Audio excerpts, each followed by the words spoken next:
apakah kamu seorang pelajar yang sedang mempertimbangkan jurusan kuliah, sembari membayangkan bagaimana kehidupan kamu setelah selesai kuliah nanti? Jika iya, kamu harus mempersiapkan banyak hal nih. Setelah merampungkan studi di bangku kuliah, dunia kerja adalah jenjang selanjutnya yang akan kamu hadapi. Beberapa siswa biasanya memiliki banyak pertimbangan ketika memilih sebuah jurusan, mulai dari sisi minat dan bakat, tingkat persaingan, hingga masa depan dalam berkarirnya nanti. Nah, berbicara tentang karir setelah berkuliah, peluang dan penghasilan kerja selalu termasuk sebagai bahan pertimbangan. Jurusan dengan gaji tertinggi pun tak luput dari riset serta pilihan para siswa. Terlebih, penghasilan kerja sifatnya tidak menentu, bisa stabil ataupun meningkat. Kamu yang mempertimbangkan hal ini sangat penting untuk mengetahui setiap perubahannya. Gaji seseorang juga bisa sangat bergantung dengan peran apa yang dilakukan serta untuk perusahaan atau industri mana saja ia bekerja. Dan lagi, semakin besar tanggung jawab serta bobot yang kamu pegang, akan spektakuler juga penghasilan yang kamu dapatkan. Nah, untuk kamu yang memerlukan informasi berbagai pilihan pekerjaan dengan penghasilan yang banyak, berikut ini daftar pekerjaan dari jurusan dengan gaji tertinggi. Yang pertama yaitu ada dokter. Dokter merupakan profesi mulia yang memberikan perawatan medis utama dan berkelanjutan bagi pasien. Sudah bukan rahasia lagi bahwa pekerjaan ini menjadi salah satu pekerjaan dengan gaji tertinggi. Hal tersebut pun juga terbilang wajar ya, mengingat pengorbanan waktu dan mahalnya biaya pendidikan yang harus ditempuh. Terutama untuk menjadi dokter terbaik dan handal memerlukan pengalaman serta jam terbang yang tinggi. Pekerjaan sebagai dokter dapat menghasilkan sekitar 2 miliar rupiah setahun, terutama jika bekerja sebagai dokter di lebih dari satu instansi. Yang kedua yaitu ada arsitek.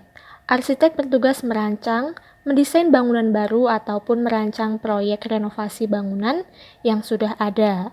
Pekerjaan ini sangat menantang dan tidak bisa dianggap mudah. Tanggung jawab arsitek harus memastikan desainnya cocok, fungsional, aman, serta memperhatikan penuh proyek yang digarapnya.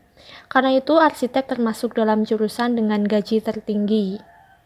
Mempelajari banyak ilmu dan menyerap pengalaman di masa kuliah, memberikan mereka gaji yang sangat sebanding. Bisa mencapai sebesar 1 miliar hingga 2 miliar rupiah per tahunnya. Gaji tersebut pun masih bisa meningkat, tergantung pada jenis dan berapa banyak proyek yang dikerjakannya. Yang selanjutnya yaitu ada komputer programmer. Seorang programmer komputer bekerja dengan merancang, mengembangkan maupun menguji sebuah kode, form, dan skrip untuk aplikasi komputer agar dapat dijalankan. Orang yang bekerja di posisi ini harus selalu up to date dengan program terbaru agar dapat bersaing dengan kompetitor. Yang artinya kamu harus terus berinovasi dan tidak bosan untuk belajar berkembang. Mereka yang bekerja sebagai komputer programmer juga harus mampu menyelesaikan masalah kompleks, berpikir kritis, serta mampu menganalisis. Untuk pekerjaan yang cukup rumit ini, mereka bisa mendapatkan sekitar 900 juta hingga 1,5 miliar rupiah per tahunnya. Yang selanjutnya yaitu insinyur penerbangan. Menembus universitas yang menyediakan jurusan teknik penerbangan tidaklah mudah, apalagi mengarungi pekerjaan menjadi seorang insinyur penerbangan. Materi pembelajarannya pun sangat menantang dan dibutuhkan bakat serta tekad besar dalam menjalaninya. Saat bekerja menyangkut kedirgantaraan nantinya, kamu tidak hanya merancang dan membuat, tetapi juga melakukan pengoperasian pesawat. Oleh karena itu, dengan tanggung jawab yang besar dan kerja keras, usaha kamu dijamin tidak akan sia-sia. Seorang insinyur penerbangan bisa meraih gaji awal sebesar 850 juta rupiah per tahun dan tentu akan terus meningkat seiring berdasarkan waktu, performa, dan pencapaian. Yang selanjutnya yaitu ahli konstruksi. Ahli konstruksi termasuk salah satu pekerjaan dengan gaji luar biasa, mengingat industri infrastruktur yang kian berkembang pesat.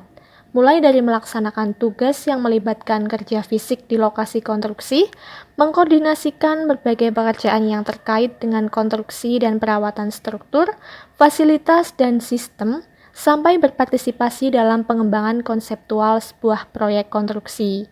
Seorang proyek manajer di bidang konstruksi saja dapat digaji rata-rata 30 hingga 70 juta rupiah per bulannya.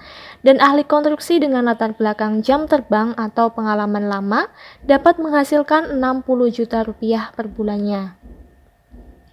Yang selanjutnya yaitu ahli pertambangan. Ahli pertambangan bekerja dengan melakukan survei lapisan permukaan untuk mengidentifikasi karakteristik tanah dan tambang potensial, merancang, menerapkan, dan mengawasi perkembangan tambang, fasilitas, sistem, dan juga peralatan. Resiko dan kesulitan pekerjaan ini cukup terbilang besar ya. Kamu harus benar-benar menguasai teknik, desain, teknologi, matematika, serta produksi dan pengolahan.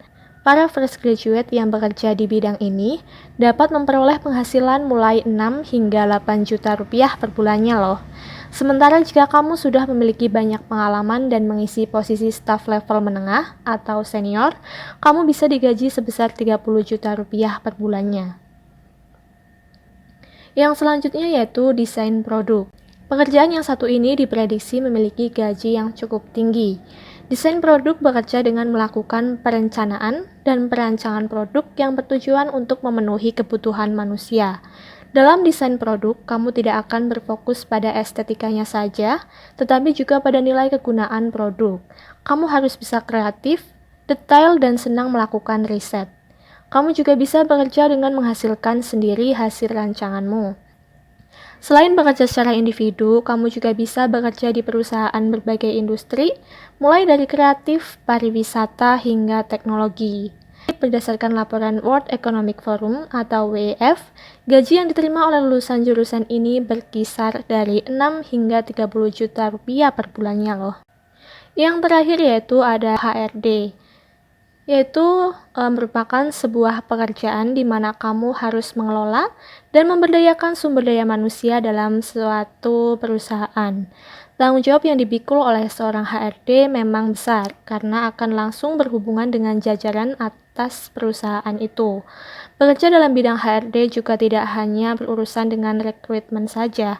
Kamu bisa mengisi bagian seperti kompensasi dan keuntungan, hubungan antar pegawai, hukum kepegawaian, keluhan, dan sebagainya. Oleh karena itu, HRD biasanya terbagi dalam spesialisasi, seperti bidang pelatihan dan pengembangan, rekrutmen atau seleksi, maupun hubungan antar pegawai. Pendapatan yang diperoleh HRD sendiri bervariasi. Di sejumlah perusahaan kecil, gaji HRD sekitar 8 hingga 12 juta rupiah per bulannya. Untuk posisi direktur bisnis lokal pada skala yang lebih kecil, dapat meraih penghasilan sekitar 10 juta ke 15 juta rupiah per bulan. Sementara itu, gaji HRD di perusahaan multinasional rata-rata adalah bisa mencapai sekitar 35 juta sampai 40 juta rupiah per bulannya. Nah, mungkin sudah memberikan sedikit pencerahan buat kalian semua untuk membantu dalam mempertimbangkan memilih jurusan di bangku kuliah. Sekian video kali ini, semoga bisa bermanfaat untuk kalian semua. Sampai jumpa di video selanjutnya.